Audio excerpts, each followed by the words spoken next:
Saudara, seorang ibu di Boyolali, Jawa Tengah digugat dua anak kandungnya ke pengadilan terkait persoalan hibah tanah warisan.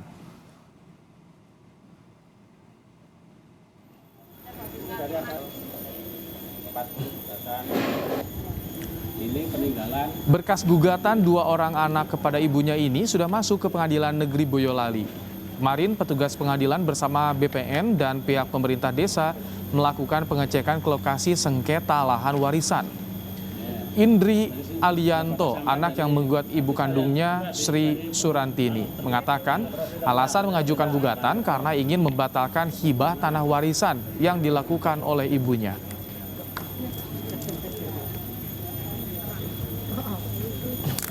Karena hibah itu tidak sesuai. Di situ ada pasal 913 karena legitimasi forte. Kita juga punya hak yang sama, kita sama anak kandung dan kita menuntut hak kita. Intinya bukan kita masalah beritanya menggugat ibu kandung, justru kita menyelamatkan ibu kandung kita. Nanti setelah di alam ini kita justru orang beragama percaya bahwa di situ akan dimintai pertanggungjawaban hisab harta orang tua. Dan di sini kita menyelamatkan ibu kandung kita, bukan kita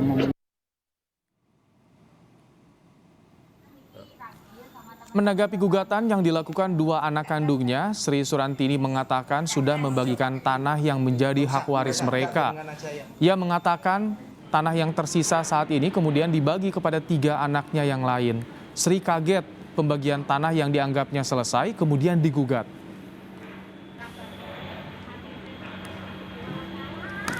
Ceritanya begitu itu Mas, itu tidak ada orang lain yang menghujui, istilahnya ojo-ojo itu keluar dari hati nurani saya sendiri.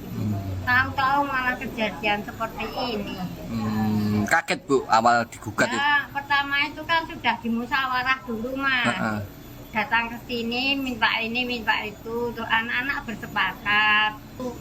Lah kok malah muncul berkesepakatan, tadinya itu berkesepakatan dulu datang ke sini, tahu-tahu beda 3 hari itu dipanggil sidang pengadilan, suruh sidang itu kan kaget Mas saya itu sudah kompromi gitu, dia tidak mau menerima, tidak menolak, tidak diem tok. Ceritanya begitu. Terus dilakukan sidang, akhirnya kronologisnya. Nah, sidang itu sampai berapa bulan kawan? 6 bulan. 6 bulan loh Mas. Sidang Tanpa pengacara. Tanpa pengacara. Sidang pertama sudah Tidak diterima tidak gugatannya. diterima keputusannya.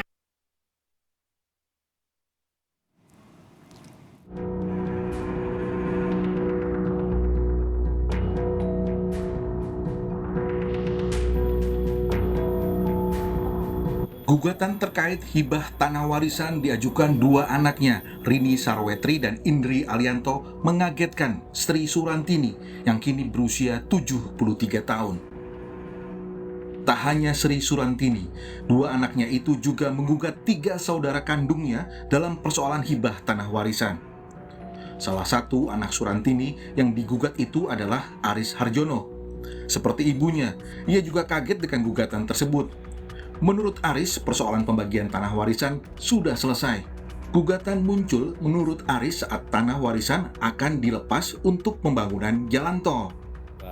Terus penggugat satu kembali lagi, di tahun 90-an dia sudah dijualkan ibu itu tanah seluas ya 200 meter untuk istilahnya apa ya,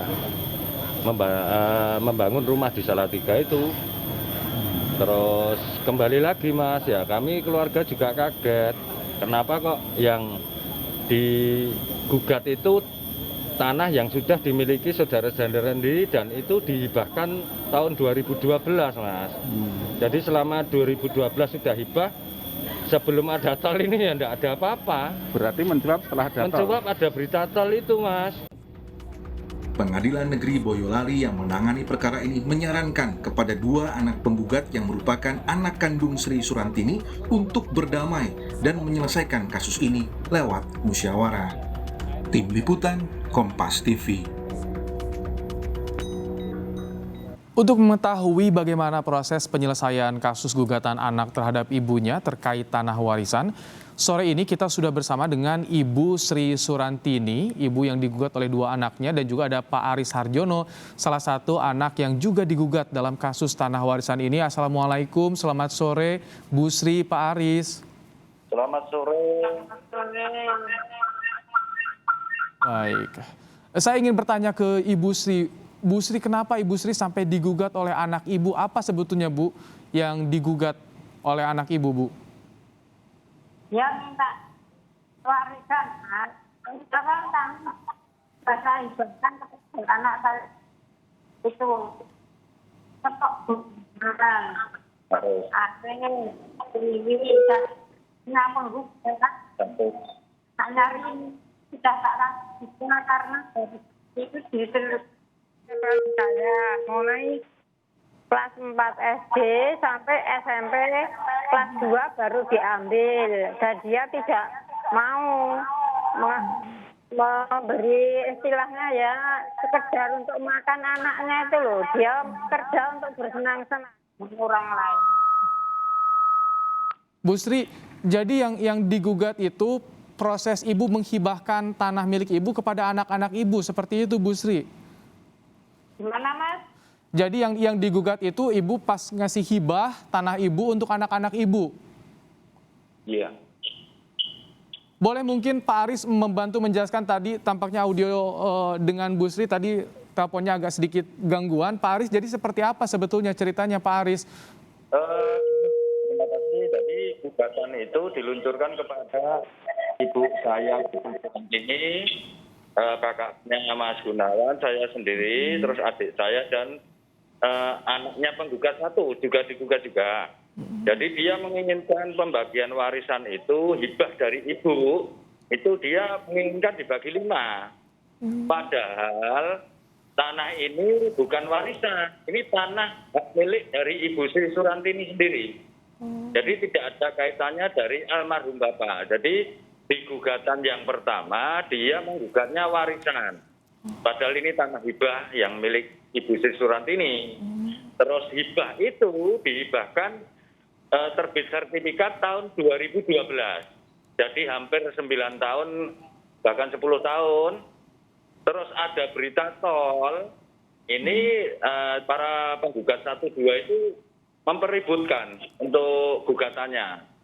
Gugatan pertama 2020 itu gencar-gencar tol. Mungkin toh dia sudah mendengar dari berita luar bahwa ada terkena tol. Kebetulan yang terkena itu bidang-bidang tanahnya itu hibah dari ibu, dari keluarganya, saudara-saudaranya sendiri gitu Mas.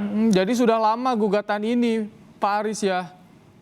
Kalau hibahnya, ya hibahnya 2012, dia menggugat akhir 2020 setelah ada muncul berita. Oh, setelah itu.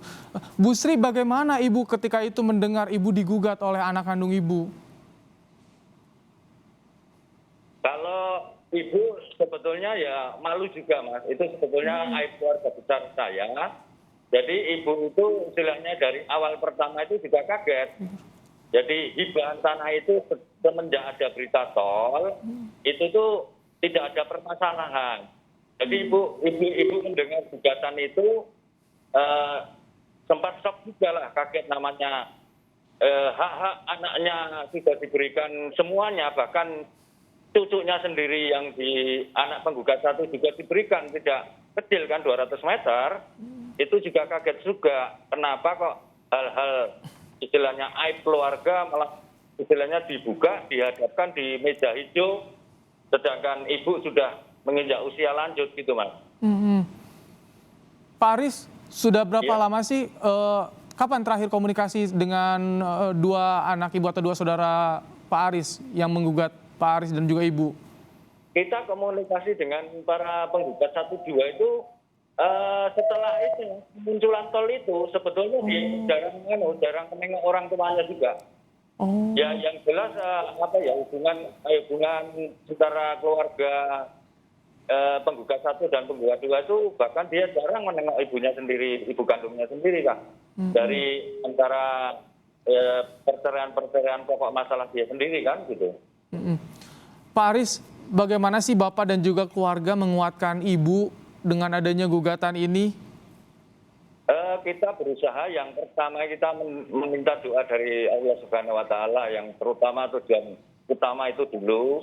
Yang kedua, kita memberikan istilahnya masukan Ibu biar di masa tuanya ini istilahnya masih kuat dan tegar untuk menghadapi kedua anaknya yang istilahnya itu menggugat.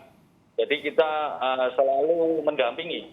Jadi saya, terus kakak saya, adik saya juga, bule-bule om itu selalu mendampingi Ibu biar tegar apapun yang terjadi. Pokok masalah gugat-menggugat ini mudah-mudahan cepat selesai. Gitu aja, Mas. Pak Aris, pengadilan juga menyarankan kan damai, Pak Aris. Bagaimana langkah selanjutnya? Apakah ada mengarah ke sana untuk berdamai, untuk diselesaikan secara kekeluargaan, Pak Aris? Dari awal dia datang ke sini, kita sudah menawarkan, Mas. Kita menawarkan meskipun saudara-saudara kita yang kena tol itu tetap memberikan. Bahkan Ibu menawarkan tanah selain yang terkena tol di sini, Mas. Biar untuk kehidupannya dia biar cukup gitu loh. Jadi untuk masalah istilahnya gugatan itu keinginan dari para keluarga besar sini itu dari dulu kita inginnya berdamai, tapi kiranya kita menawarkan itu, kiranya itu kita yang bersalah kan gitu. Sudah ditawarkan, rencana akan dibagi juga, tapi mereka tetap menggugat, Pak Aris. Jadi sebetulnya apa sih yang digugat oleh mereka itu, Pak Aris? Nah itulah yang jadi membingungkan dari pihak para tergugat, terutama keluarga besar kita. Jadi tanah ini kan nantinya tidak menjadi proyek nasional, menjadi jalan tol. Nah, itu kan mendapat ganti rugi. Berarti kan tanah di situ kan tidak ada, tinggal uangnya saja. Nah, yang dia inginkan, kalau dia menginginkan uang, kenapa kemarin ditawari dari persidangan pertama, ditawarin istilahnya ratusan juta ditambah tanah Ibu yang lain, dia juga tidak mau. Yang kita bingungkan, yang di persidangan kedua kemarin, itu malah justru gugatannya itu terlalu ngelantur ke sana kemari gitu loh. Pak Aris, ini kan melihat Ibu yang sudah usia senja tentu harus dikuatkan juga. Bagaimana? Apakah rencana akan bertemu dengan dua penggugat, saudara Anda, Pak Aris, untuk membicarakan, karena yang terpenting adalah kesehatan Ibu, Pak Aris? Betul, Mas. Dari gugatan yang pertama itu kita selalu mematuhi pemerintah. Jadi panggilan pemerintah untuk pengadilan itu selama 1 minggu sekali selama 6 bulan itu, Ibu begitu tegarnya menghadapi meja hijau, dan kita tidak memakai kuasa hukum, Mas.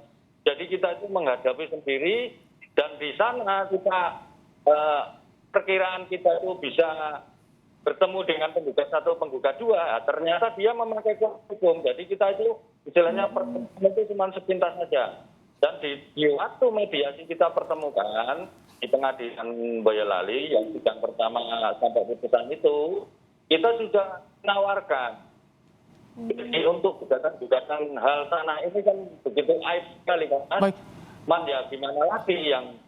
Jadi Pak Aris dan Ibu juga tidak bisa bertemu langsung dengan penggugat, dengan anak Ibu sendiri, Pak Aris, ketika di pengadilan, tidak bisa ya? Yang kedua ini bisa bertemu juga, tapi dia juga tidak mau. Untuk istilahnya kita ada mediasi itu kita tawarkan yang saya bicarakan tadi, dia masih tidak mau. Jadi kita dari pihak keluarga Ibu Sri Surantini itu bingung para tergugat ini. Ada yang membantu tidak, Pak Aris, dari keluarga besar untuk mengkomunikasikan kepada para penggugat, kepada saudara Pak Aris?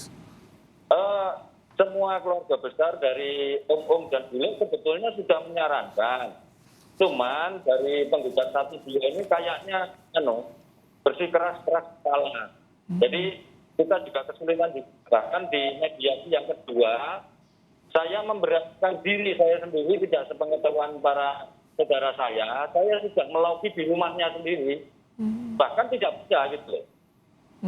Ini kalau gugatan terus berlanjut, terus diproses, bagaimana Anda dan juga keluarga terutama untuk bisa meyakinkan Ibu, menguatkan Ibu, Pak Aris? Ya itulah tantangan kita sebagai anak yang istilahnya dilahirkan dari Ibu.